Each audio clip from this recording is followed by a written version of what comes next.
Oi, eu sou Kent Dobson. Gostaria de entender a vida e a época de Jesus.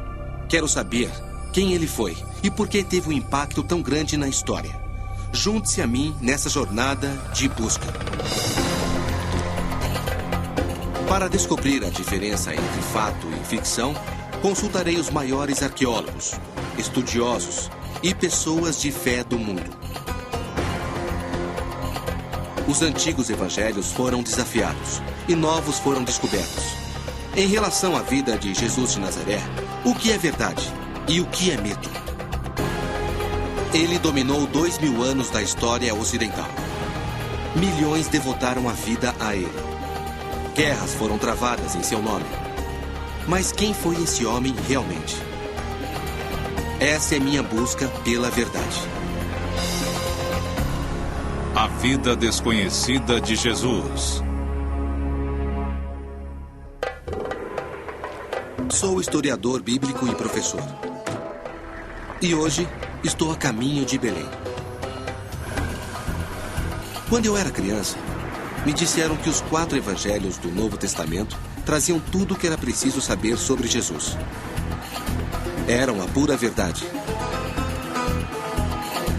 Mas ao estudar a história antiga da minha religião, surgiram alguns questionamentos. Para mim, o mistério começa com o nascimento de Jesus.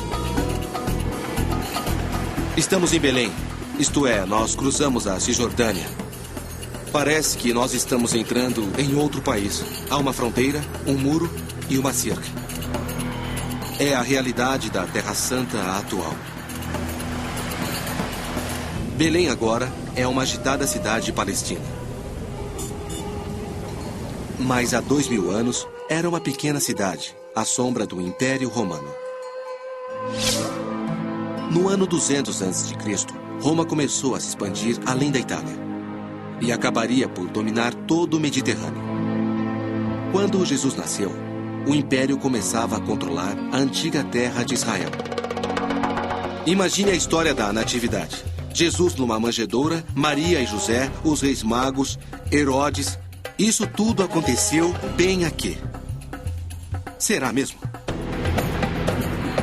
Os evangelhos de Mateus e Lucas alegam que Jesus nasceu aqui, em Belém. Segundo Lucas, seus pais José e Maria foram obrigados a deixar seu lar em Nazaré e viajar para o sul por causa de um recenseamento. Porque José era de Belém.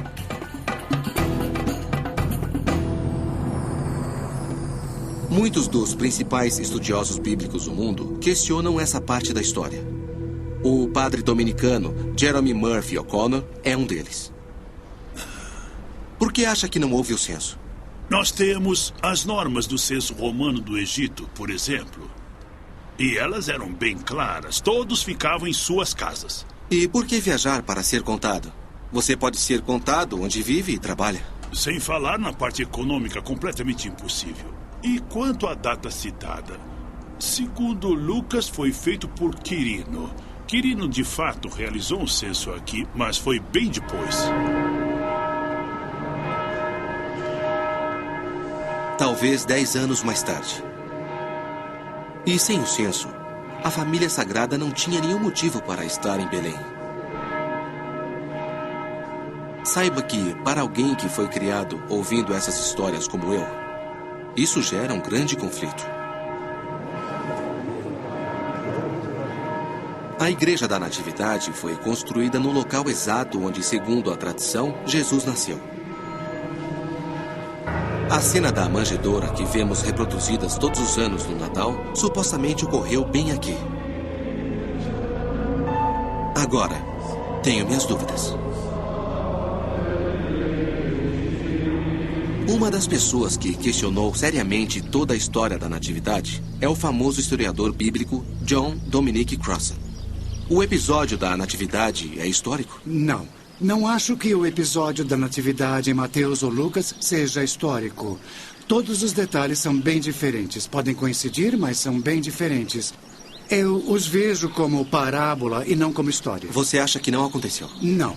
Por exemplo, Mateus considera Jesus como o novo Moisés e diz que Herodes matou todas as crianças, assim como o faraó matou as crianças no Êxodo. É uma parábola poderosa, não é história? John Dominic Cross refere-se à história que já ouvimos pelo menos uma vez. Sábios do leste preveem o nascimento do Messias e dizem ao cruel rei Herodes que nasceu o verdadeiro rei dos judeus. Então Herodes manda matar todos os bebês do sexo masculino em Belém. Chama-se o Massacre dos Inocentes. John Dominic também não acha que esse relato seja histórico, mas é uma pessoa de fé. E me questiono se a tensão entre o fato e a fé é difícil para ele.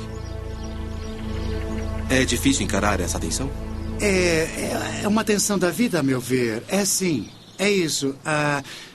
Com toda certeza, devo confessar que nunca a considerei difícil e sim estimulante. Um dos personagens da história da Natividade que me fascina é o rei Herodes o Grande. Ele realmente existiu. Era o rei judeu que governava a província da Judéia quando Jesus nasceu. Foi durante o seu reinado que a Judéia foi lentamente engolida pelo Império Romano. Como sei que existiu? Porque está em todos os livros de história. E as ruínas de suas obras se espalham pela Israel moderna. Quero conhecer os fatos que envolvem esse rei impiedoso e seu relacionamento com Jesus. O melhor local para fazer isso se chama Cesareia. Cesareia é uma cidade portuária que Herodes projetou e construiu do nada, pouco antes de Jesus nascer. Era uma verdadeira obra-prima. O maior porto do Império Romano. Com ela, Herodes tentou criar uma mini-Roma em Israel.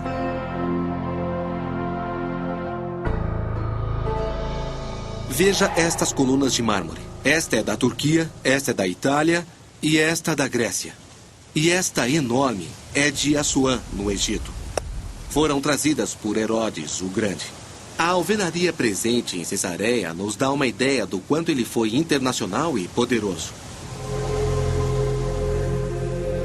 Mas Herodes foi de fato tão sinistro quanto a Bíblia o descreveu?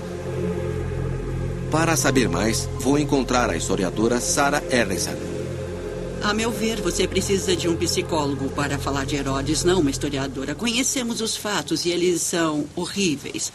Ele matou a esposa adorada, ele afogou e estrangulou os 2 filhos que teve com ela.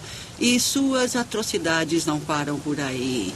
Mas as suas outras características lhe reservam um lugar melhor na história. Me dê um exemplo. Como construtor, ele foi um dos maiores. Ele introduziu características romanas na paisagem. E como estadista, ele foi um rei do mesmo nível dos maiores reis da Judéia dos últimos 1000 anos antes dele. Ele foi, de fato, o rei dos judeus. Então Herodes foi um monstro e um soberano brilhante.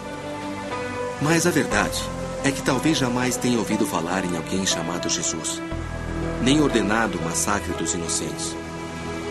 Mas Cesareia me mostrou que Herodes realmente trouxe Roma para perto de Jesus.